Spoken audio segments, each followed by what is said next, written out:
Thanks to talented writers, actors, and other creatives, we have a ton of great summer movies to catch up on. And Allie, Chris, and Shez are here with a recap panel to bring us up to speed. Take it away, y'all. Hey Sneak Peekers, we're here to talk about all the summer movies that we really enjoyed. We're going to start with the May and June movies. Yeah, so if we're talking about May, I think the biggest one that came out was it was The Little Mermaid, right? Yes. That one, okay, that was an interesting movie from everything that just kind of happened outside of it, mostly with the whole thing about the casting of Ariel. But I mean, outside of that though, I don't know, I don't really have much to say. It was like it was just another Disney remake. I feel like you guys would have a lot more to say about it than me. I thought it was a really well done Disney remake. I think it's been one of my favorites so far. Yeah, same. I think it was my favorite so far because it was just it seemed like it was almost just like they took the old one and just redid it, but with new takes on stuff that could have been changed. Yeah. And I loved Halle Bailey as Ariel. I think it was she has the most beautiful singing voice. I felt like I was 5 years old again when I was watching it. A good job. Yeah. And also with the talking fish, flounder and everything. Yeah. It was just cool to watch him be in the theater for that. He was kind of scary looking though. A little bit. Yeah, the realistic fish was a little. But yeah, so that was kind of the big one in May. June is when we have a lot of big stuff. For some reason, every studio decided that they should have a blockbuster come out in June. So we start off really strong. Very start of June, we got Across the Spider-Verse, which I think was one of the big hits of the summer.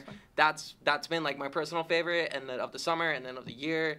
I want to hear what y'all have to say first because I have way too much to say about that movie and I don't want to take up the time. So shoot. I saw it. Yeah, and neither my brother or I knew it was going to be kind of a two-part thing. So I was very confused at the end when it went to be continued, but it left me wanting to know what happened. So I'm really excited to see the next part. I think it's going to be a while before it comes out, but it was so fun. And this one also, you could tell, was a lot more serious than the first one. It had a little bit more of a darker tone and stuff like that, but it was just beautiful to watch, though. The animation was insane. Yeah.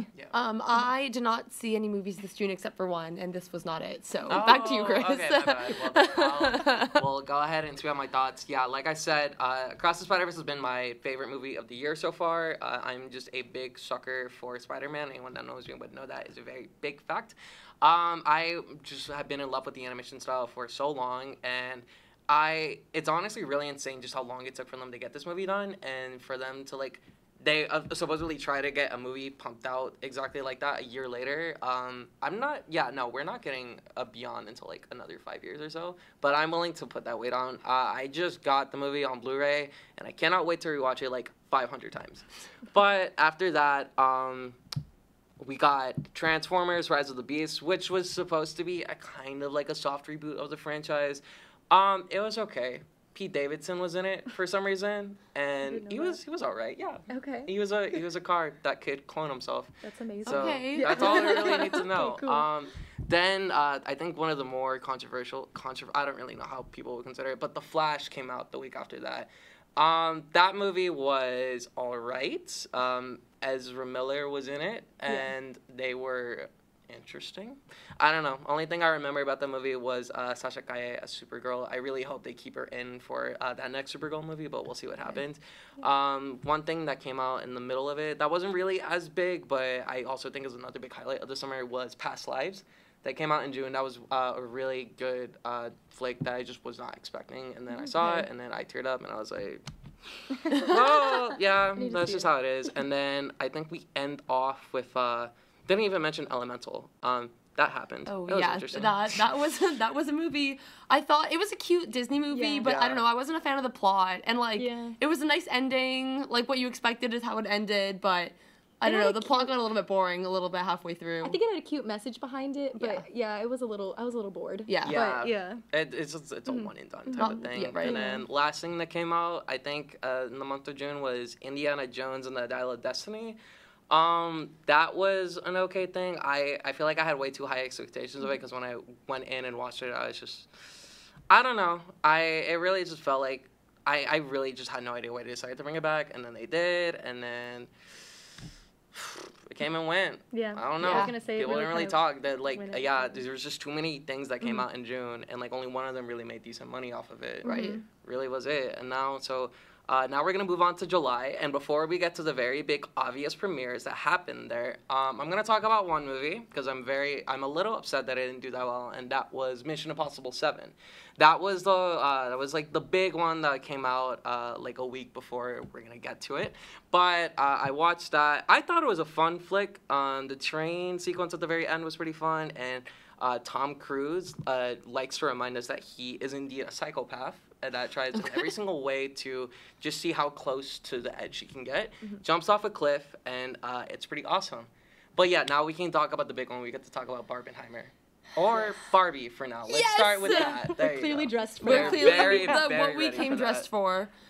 I loved that movie. I've seen it way too many times. I've seen it like 3 or 4 times at this point. It was so much fun. I cried. I didn't expect to cry, but Greta Gerwig did it again. It was amazing. Yeah. It was paying. My 12-year-old self was screaming, my 5-year-old self was screaming, and my 21-year-old self was screaming. It was just like more. I think the hype definitely lived up to it, and honestly surpassed. Like, it was amazing. No, it was like one of my favorite movies of all time Yeah. too. Like, it was just so good, and it was the production design was insane. Like, I thought I was watching like the toys, like, you know, like the Right. dream houses and all that stuff. And the critique, I think, like, the message of critiquing the patriarchy from both, how it hurts both men and women was so well done, Yeah. and not in your face, but still in a powerful and moving way. Yeah, no, I completely agree. Yeah. Yeah. All right, Chris. Part 2 of Barbenheimer. So unfortunately I was the only one that saw Oppenheimer, so I gotta be the one that carried that for a minute. But that movie, it's actually pretty insane just how well a rated R biopic did so well this year, and I loved it. I thought it was better than Barbie, but I had a way better time with Barbie. So I mean, yeah, Barbenheimer. What else is there to say about this summer? It was great. We had a couple of other releases during the summer. Bottoms, Blue Beetle, all of that. Joyride, Asteroid City. Yeah. and more. But summer flicks, some were a hit, some were a miss, and that's all there is to it. Thank you for having us. Thank you.